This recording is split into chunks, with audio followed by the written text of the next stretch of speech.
Everything was out of control. There was like miles of people waiting on the airport. Afghanistan is on the brink of civil war.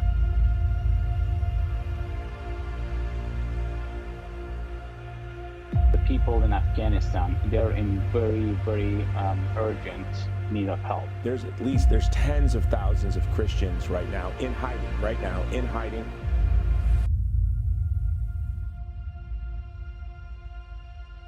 The humanitarian crisis in Afghanistan continues as the harsh winter months approach. Food shortages and a lack of heat are now major problems. People selling their kids. They sell their kidneys for less than $2,000-3,000 to be able to feed their families. Right now they're very cold.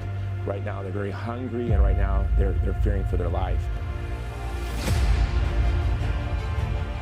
To the Vulnerable People Project. Vulnerable People Project. The Vulnerable People Project. Jason Jones, you all know who this man is. We raised over $300,000 to help bring suffering Afghan Christians, Afghans who had helped the United States military to get out of Afghanistan. Somebody who saw us on your program the first time I was on just landed in the United States yesterday, so that was a big day. So I want to talk about what led you to get involved with it and also your situation in Afghanistan. Back when I was stuck in Afghanistan, a friend of mine, a previous supervisor from the military, he saw Jason Jones on the TV there on your show. So thank you so much for that. And through that show, he contacted him, and we got contacted with the Jason.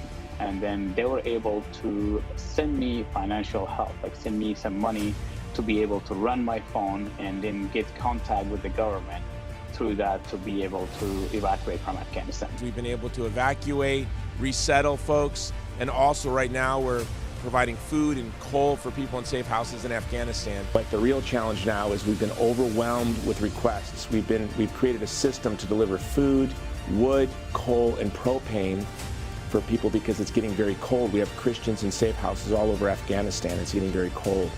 So that's become the big challenge for us now. We're still continuing to look for ways to evacuate people to neighboring countries, to resettle them permanently once we get them to neighboring countries.